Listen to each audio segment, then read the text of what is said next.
Você já percebeu como, nos últimos 3 meses, o índice SP500 deu um salto impressionante? O mercado está em plena alta, puxado pelos gigantes, e a pergunta que não quer calar é: o que fazer agora? Se formos seguir o conselho de um dos maiores investidores de todos os tempos, Warren Buffett, a lógica é clara. Quando todos estão eufóricos, é hora de pisar no freio. Quando o pânico toma conta, é o momento de encher os bolsos. E não é à toa que ele diz isso. A verdadeira oportunidade não está onde todo mundo está de olho, mas sim naquele canto esquecido, onde os investidores viraram as costas por medo. Claro, é confortável apostar em empresas sólidas com crescimento e dividendos estáveis, mas o verdadeiro negócio é comprar na baixa, quando o preço está irresistível. E é exatamente por isso que preparamos este conteúdo especial. Vamos garimpar as melhores ações de dividendos disponíveis agora. Vamos dividir essa análise em 3 partes. Primeiro, vamos vasculhar as lendárias reis dos dividendos e as ações aristocratas para descobrir quais delas estão com preços atraentes. Depois vamos mergulhar no meu grupo favorito, as empresas que não só pagam dividendos, mas os aumentam consistentemente. E por último, não poderíamos deixar de lado um dos ETFs mais famosos do mercado, o SCHD, para ver quais joias ele esconde. Ao final, você terá uma visão clara de onde colocar seu dinheiro. E se quiser mais conteúdos como este, não esqueça de curtir, se inscrever e deixar seu comentário. Sua interação é o que nos motiva a continuar. Se você investe em dividendos, com certeza já ouviu falar das reis dos dividendos e das ações aristocratas. Mas para quem ainda tem dúvidas, vamos esclarecer: as reis dos dividendos são aquelas empresas listadas nos Estados Unidos que aumentaram seus pagamentos de dividendos por incríveis 50 anos consecutivos. Hoje são 49 empresas nesse seleto grupo. Já as ações aristocratas fazem parte do SP500 e mantêm um aumento de dividendos por pelo menos 25 anos seguidos. Isso significa que todas as reis também são aristocratas. Não exatamente. Na verdade, das 49 reis, 32 também estão no SP500. Ou seja, são 32 empresas que, além de pertencerem ao índice, têm um histórico de mais de meio século distribuindo lucros crescentes aos acionistas. Essas são as companhias que merecem nossa atenção. Vamos aprofundar um pouco mais. Dessas 32 empresas, selecionamos algumas que você provavelmente conhece: Coca-Cola, Johnson & Johnson, Procter & Gamble e 3M, entre outras. Se quiser conferir a lista completa, é só dar uma olhada nas imagens. Vale a pena salvar para referência futura. Eu mesmo mantenho essas 32 empresas em uma lista separada para acompanhar de perto. Agora, o que realmente importa é identificar quais delas estão sendo negociadas a preços vantajosos. Por exemplo, enquanto o SP Global registrou uma alta de 12% desde o início do ano, a Johnson & Johnson amargou uma queda de 13%. E aqui está a grande sacada: quando o preço cai, o rendimento dos dividendos sobe. Ou seja, se a empresa está saudável, uma queda na cotação pode ser a chance perfeita para comprar. Analisamos as 32 empresas e verificamos seus dividend yields atuais. A campeã em rendimento é a VFC, com impressionante 6,6%. Essa gigante é dona de marcas famosas, desde roupas até calçados e acessórios. Em segundo lugar, temos a 3M com 5,9%. Mas atenção, um dividend yield alto nem sempre significa uma boa oportunidade. É preciso filtrar com cuidado. Primeiro, eliminamos as empresas cujo dividend yield atual está abaixo da média dos últimos 10 anos. Isso indica que o preço da ação subiu mais do que o pagamento de dividendos. Com esse filtro, restaram apenas 8 das 32 originais. Em seguida, aplicamos um segundo critério: a taxa de distribuição de dividendos. Se uma empresa distribui mais de 80% de seus lucros, pode estar comprometendo seu crescimento futuro. Após esse ajuste, sobraram 12 empresas. Por último, descartamos aquelas com dividend yield abaixo de 2%. Afinal, se o objetivo é viver de renda, não faz sentido investir em ações que pagam tão pouco. Agora, com 12 empresas na mesa, é hora de olhar para dentro delas. Vamos analisar 3 indicadores fundamentais: receita, lucro operacional e fluxo de caixa. Primeiro, a receita. Todas as empresas, exceto uma, apresentaram crescimento consistente nos últimos anos. Infelizmente, a 3M ficou de fora por não mostrar uma trajetória ascendente clara. Em seguida, verificamos o lucro operacional. Afinal, o que importa é quanto dinheiro sobra no seu bolso. Apenas 5 empresas mantiveram um crescimento estável nesse quesito. A Johnson & Johnson, por exemplo, teve um desempenho sólido na receita, mas um leve recuo no último ano a tirou da lista. Por fim, analisamos o fluxo de caixa operacional, essencial para garantir que a empresa tenha dinheiro em caixa para pagar dividendos. Nesse ponto restaram apenas 3 candidatas, a BBVA, Hormel Foods e PepsiCo. Vamos começar pela ABBVia, uma das maiores empresas de saúde dos Estados Unidos.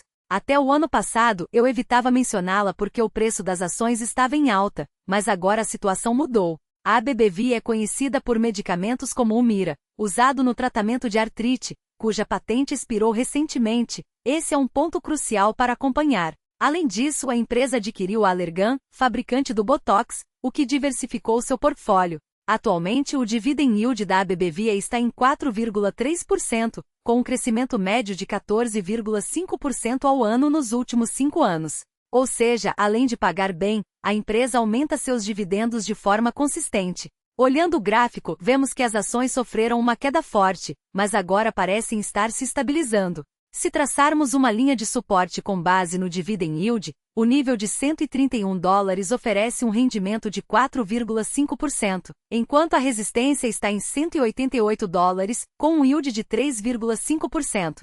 A receita da ABBVia caiu no primeiro trimestre deste ano, mas já mostra sinais de recuperação no segundo trimestre, o que pode ser o início de uma virada.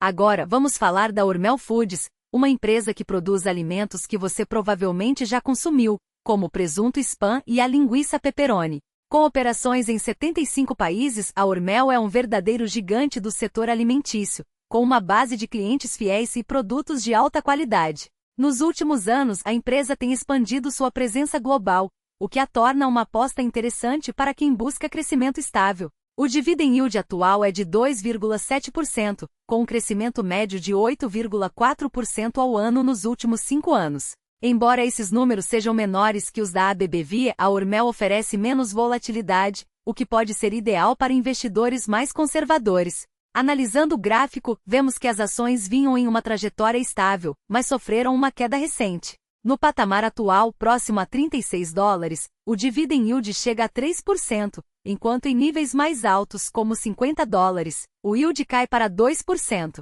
A receita da Hormel se manteve estável no último trimestre, mas as projeções para o segundo trimestre são otimistas, com expectativa de crescimento. Por último, temos a PepsiCo, famosa por suas bebidas gaseificadas, mas que vai muito além disso. Quem não conhece os salgadinhos Cheetos, Doritos e Lays? Esses produtos são verdadeiros ímãs de dinheiro, e a PepsiCo sabe como lucrar com eles. O dividend yield atual é de 2,8%, com um crescimento médio de 7,1% ao ano nos últimos 5 anos.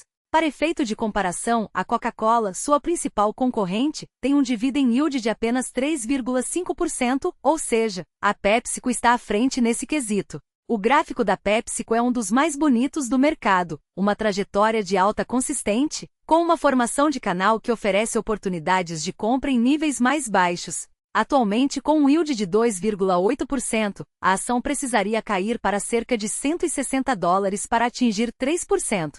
Já em níveis mais altos, como $190, o yield seria de 2,6%. A receita da PepsiCo teve uma leve queda no primeiro trimestre, mas as projeções indicam uma recuperação no segundo trimestre. Agora, vamos mudar o foco para as empresas de crescimento de dividendos. Um dos ETFs mais populares nesse segmento é o SCHD, que seleciona empresas com base em critérios rigorosos.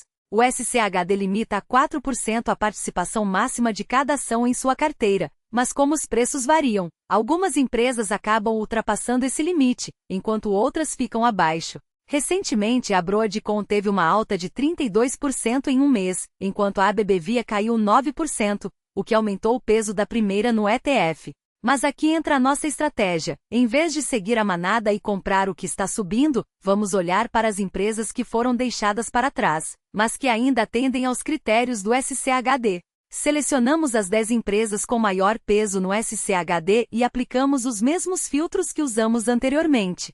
Primeiro, verificamos o dividend yield atual em relação à média dos últimos 10 anos. Todas as 10 empresas apresentaram um yield acima da média, o que indica que seus preços caíram. As campeãs nesse quesito foram a Verizon e a Altria, com yields significativamente mais altos. Mas como já sabemos, um yield elevado nem sempre é sinônimo de oportunidade, pode ser sinal de problemas financeiros. Por isso, analisamos a receita. A Lockheed Martin e a BlackRock foram eliminadas por apresentarem quedas recentes. Em seguida, olhamos o lucro operacional. 3 empresas foram descartadas por não mostrarem estabilidade nesse indicador. Por fim, verificamos o fluxo de caixa operacional, e apenas 3 empresas passaram: a BBVA, Altria e ADP. Vamos falar primeiro da Altria, conhecida por marcas como Marlboro. O setor de tabaco é considerado em declínio, mas a Altria tem conseguido compensar a queda na demanda com aumentos de preços. Embora eu pessoalmente não seja fã desse tipo de empresa, os números não mentem. A Altria sobreviveu aos nossos filtros. Atualmente seu dividend yield é de impressionantes 8,3%, com um crescimento médio de 7,2% ao ano nos últimos 5 anos. Analisando o gráfico, vemos que a ação vem formando mínimas mais altas, o que é um sinal positivo. Se traçarmos linhas de suporte com base no dividend yield, o nível de $42 oferece um rendimento de 9%, enquanto $47 correspondem a 8%. No entanto, sempre que a ação atinge $47, ela cai, o que indica uma forte resistência nesse patamar. A receita da Altria caiu no primeiro trimestre, mas as projeções para o segundo trimestre são de recuperação. Por último, temos a ADP, uma empresa que oferece soluções de gestão de capital humano baseadas em nuvem. Em termos simples, ela ajuda outras empresas a gerenciar folhas de pagamento, contratações e impostos. A ADP é uma empresa sólida com um histórico consistente de crescimento e distribuição de dividendos. Embora não tenhamos entrado em detalhes sobre ela aqui, vale a pena acompanhar seu desempenho de perto. Ao longo deste conteúdo, exploramos as melhores oportunidades entre as reis dos dividendos, as ações aristocratas e as empresas de crescimento de dividendos. Agora, você tem todas as informações necessárias para tomar decisões mais assertivas. Lembre-se, o mercado recompensa quem tem paciência e disciplina. E se este conteúdo foi útil para você, não deixe de curtir, se inscrever e compartilhar. Sua participação é fundamental para continuarmos trazendo análises como essa. Até a próxima! Empresas que quanto mais dominam sua operação e eficiência, mais impulsionam suas receitas, e é exatamente esse o caso da ADP. Agora vamos analisar os números que realmente importam. A taxa de dividendos atual está em 2,3%, mas o que chama atenção é o crescimento anual dos proventos nos últimos 5 anos, impressionantes 13,8%. Esse ritmo acelerado não é obra do acaso, é a prova de uma gestão que sabe transformar crescimento em valor para o acionista. Mas não basta olhar apenas para o passado. O gráfico da ADP mostra uma ação que, após uma forte correção, agora opera em níveis de suporte, testando patamares que podem ser uma excelente oportunidade. Se o papel recuar para a casa dos $200, por exemplo, a rentabilidade dos dividendos saltaria para 2,5%. Por outro lado, se a ação se valorizar até $270, a taxa cairia para 1,8%. E aqui está o ponto crucial. Enquanto as receitas recentes apresentaram alta, as projeções para os próximos trimestres não são tão otimistas. Isso explica por que o mercado vem precificando riscos adicionais. Por isso, antes de tomar qualquer decisão, é essencial avaliar não apenas os pontos fortes, mas também as vulnerabilidades. Afinal, investir é gerenciar riscos tanto quanto buscar retornos. Agora, vamos ampliar o foco para os ETFs de crescimento de dividendos. Desde o início do ano, um deles se destacou, mas não pelo motivo que você imagina. Enquanto a maioria dos fundos registrou valorização ou manteve-se estável, o SCHD amargou uma queda de 6%. Por que essa diferença? A resposta está na composição de cada carteira. O SCHD tem uma exposição maior a setores como saúde e finanças, que enfrentaram pressões recentes. Já o VIG, por exemplo, com sua forte alocação em tecnologia, conseguiu se beneficiar da alta de gigantes como Microsoft e Apple, compensando eventuais perdas e fechando o período no positivo. Para entender melhor, trouxemos as principais holdings de cada ETF. No VIG encontramos empresas como Microsoft e Visa que não apenas pagam dividendos consistentes, mas também apresentam forte crescimento de lucros, o que explica sua resiliência. Já no SCHD, as principais posições incluem nomes que, apesar de sólidos, enfrentaram um ciclo de baixa. Isso não significa que o ETF seja ruim, pelo contrário. Em momentos de correção, ativos de qualidade tendem a se recuperar com mais força, e é justamente essa oportunidade que muitos investidores estão buscando. Falando em oportunidades, vamos analisar o gráfico do SCHD. Após a recente queda, o preço está próximo de um suporte histórico, onde a rentabilidade dos dividendos atinge 4%, um nível que no passado serviu como ponto de virada. Em outubro do ano passado, por exemplo, o papel testou essa região e logo retomou a alta. Por outro lado, a resistência está em torno de $80, onde a taxa de dividendos cai para 3,3%. Se o ETF conseguir romper esse patamar, podemos esperar um novo ciclo de valorização. Ao longo desta análise, dividimos as opções em 3 categorias, mas você deve ter notado que algumas empresas aparecem em mais de uma delas. Não é coincidência. Nomes como a Microsoft, por exemplo, são citados tanto entre as aristocratas, quanto entre as de crescimento acelerado. Isso não é um acaso, são empresas que combinam consistência com potencial, e merecem atenção especial na sua carteira. E aqui vai um alerta importante: se você está pensando em abandonar as ações de crescimento só porque agora está focado em dividendos, pare agora mesmo. Não se trata de escolher um lado, mas de construir uma carteira equilibrada. O ideal é ter exposição aos 2 tipos de ativos, e, se possível, incluir também um pouco de ouro ou outros ativos de proteção. Afinal, a diversificação não é apenas uma estratégia, é a base de um investimento inteligente. Espero que este conteúdo tenha ajudado a clarear suas decisões. Se foi útil, não deixe de curtir, se inscrever e compartilhar. Assim, continuaremos trazendo análises como essa. E lembre-se, o mercado sempre recompensa quem tem disciplina e visão de longo prazo. Até a próxima e bons investimentos!